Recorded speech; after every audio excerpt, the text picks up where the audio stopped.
66वां श्लोक। नास्ति बुद्धिर्युक्तस्य न च अयुक्तस्य भावना न च अभावयतः शांतिर्शांतस्य कुतः सुखम। यहाँ कर्म योग का विषय है। कर्म योग में मन और इंद्रियों का संयम करना मुख्य होता है। विवेक पूर्वक संयम किए बिना कामना नष्ट नहीं होती। कामना के नष्ट हुए बिना बुद्धि को स्थिरता नहीं होती। अतः कर्म योगी साधक को पहले मन और इंद्रियों का संयम करना चाहिए, परंतु जिसका मन और इंद्रियां संयमित नहीं है उसकी बात इस श्लोक में कहते हैं। नास्ति बुद्धिर्युक्तस्य, अर्थात जिसका मन और इंद्रियां संयमित नहीं है, ऐसे अयुक्त अर्थात असंयमी पुरुष की मेरे को केवल परमात्मा प्राप्ति ही करनी है, ऐसी एक निश्चय वाली बुद्धि नहीं होती। कारण कि मन और इंद्रियां संयमित न होने से वह उत्पत्ति विनाशशील सांसारिक भोगों और संग्रह में ही लगा रहता है। वह कभी मान चाहता है, कभी सुख आराम चाहता है, कभी धन चाहता है, कभी भोग चाहता है। इस प्रकार उसके भीतर अनेक तरह की कामनाएं होती रहती हैं, इसलिए उसकी बुद्धि एक निश्चय वाली नहीं होती। न च अयुक्तस्य भावना, अर्थात जिसकी बुद्धि व्यवसायत्मिका नहीं होती, उसकी मेरे को तो केवल अपने कर्तव्य का पालन करना है और फल की इच्छा, कामना, आसक्ति आदि का त्याग करना है, ऐसी भावना नहीं होती। ऐसी भावना न होने में कारण है अपना ध्येय स्थिर न होना। न च अभावयतः शांति ही, अर्थात जो अपने कर्तव्य के परायण नहीं रहता उसको शांति नहीं मिल सकती। जैसे साधु, शिक्षक, ब्राह्मण, क्षत्रिय, वैश्य, शूद्र आदि यदि अपने अपने कर्तव्य में तत्पर नहीं रहते तो उनको शांति नहीं मिलती। कारण कि अपने कर्तव्य के पालन में दृढ़ता न रहने से ही अशांति पैदा होती है। अशांतस्य कुतः सुखम, अर्थात जो अशांत है वह सुखी कैसे हो सकता है। कारण कि उसके हृदय में हरदम हलचल होती रहती है। बाहर से उसको कितने ही अनुकूल भोग मिल जाए तो भी उसके हृदय की हलचल नहीं मिट सकती, अर्थात वह सुखी नहीं हो सकता। अयुक्त पुरुष की बुद्धि एक निश्चय वाली क्यों नहीं होती, इसका कारण आगे के श्लोक में बताते हैं। 67वां श्लोक। इंद्रियाणाम ही चरताम यन्मनो अनुविधीयते तदस्य हरति प्रज्ञां वायुर्नावम अवाभंसी। मनुष्य को यह जन्म केवल परमात्मा प्राप्ति के लिए ही मिला है, अतः मुझे तो केवल परमात्मा प्राप्ति ही करनी है, चाहे जो हो जाए। ऐसा अपना ध्येय दृढ़ होना चाहिए। ध्येय दृढ़ होने से साधक की अहमता में से भोगों का महत्व हट जाता है। महत्व हट जाने से व्यवसायत्मिका बुद्धि दृढ़ हो जाती है, परंतु जब तक व्यवसायत्मिका बुद्धि दृढ़ नहीं होती तब तक उसकी क्या दशा होती है, इसका वर्णन यहाँ कर रहे हैं।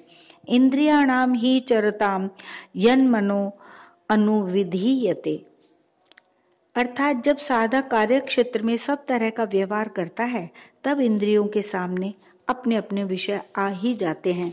उनमें से जिस इंद्रिय का अपने विषय में राग हो जाता है वह इंद्रिय मन को अपना अनुगामी बना लेती है, मन को अपने साथ कर लेती है।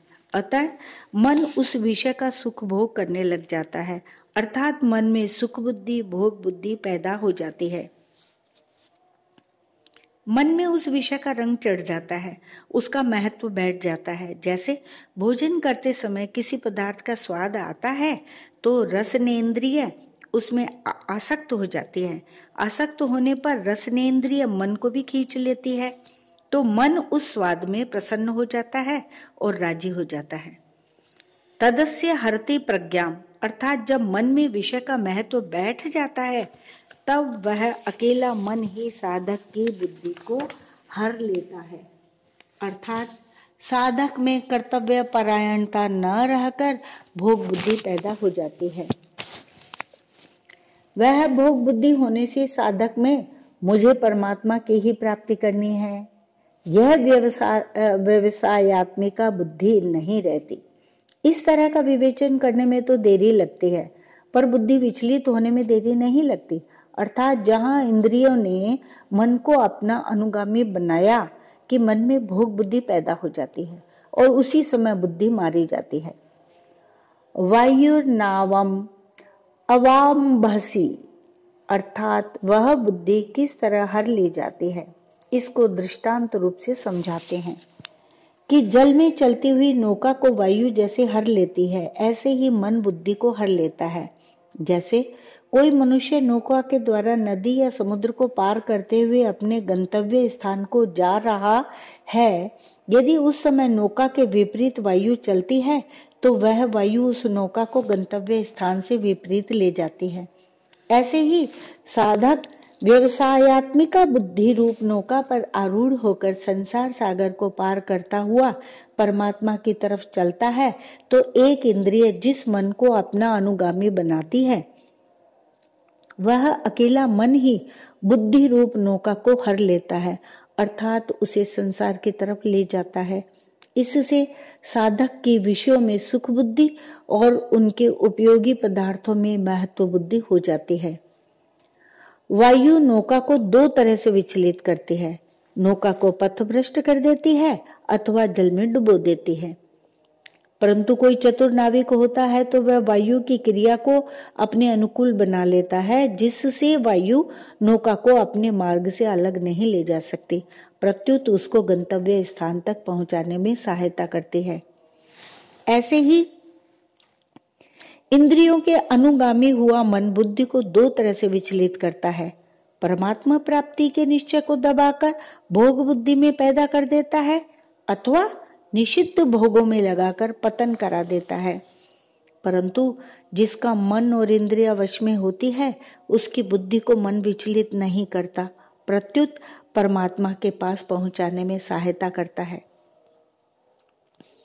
परिशिष्ट भाव ये है, यहाँ शंका हो सकती है कि प्रस्तुत श्लोक में आए यत और तत् पदों से इंद्रियों को न लेकर मन को क्यों लिया गया है, अर्थात इंद्रियों को बुद्धि का हरण करने वाली न बताकर मन को बुद्धि का हरण करने वाला क्यों बताया गया है। इसका समाधान है कि इसी अध्याय के 60वें श्लोक में इंद्रियों को मन का हरण करने वाली बताया है और इंद्रियों से मन को और मन से बुद्धि को पर सूक्ष्म श्रेष्ठ बलवान बताया है।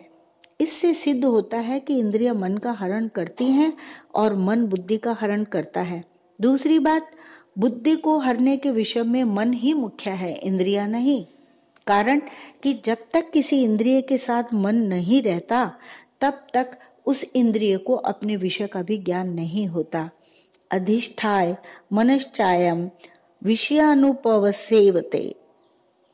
श्रीमद् भागवत में दत्तात्रेय जी महाराज कहते हैं, तदेवम आत्मन्यवरुद्ध चित्तो न वेद किंचिद बहिरंतर वा यथेषु कारो नृपतिम व्रजंतम ईशो गतात्मा न ददर्श पार्श्वे। जिसका चित्त आत्मा में ही निरुद्ध हो जाता है, उसको बाहर भीतर कहीं किसी पदार्थ का भान नहीं होता। मैंने देखा था कि एक बाण बनाने वाला कारीगर बाण बनाने में इतना तन्मय हो रहा था कि उसके पास से ही दल बल के साथ राजा की सवारी निकल गई और उसको पता तक ना चला। बाण बनाने वाले की कर्णेंद्रिय भी थी और उसका विषय शब्द भी था, पर मन उस तरफ न रहने से वह सुनाई नहीं दिया। तात्पर्य है कि मन साथ रहने से ही इंद्रियों को अपने विषय का ज्ञान होता है।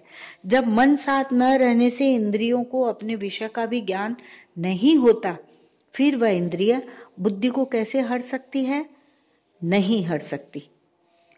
अयुक्त पुरुष की निश्चयात्मिका बुद्धि क्यों नहीं होती, इसका हेतु तो पूर्व श्लोक में बता दिया। अब जो युक्त होता है उसकी स्थिति का वर्णन करने के लिए आगे का श्लोक कहते हैं,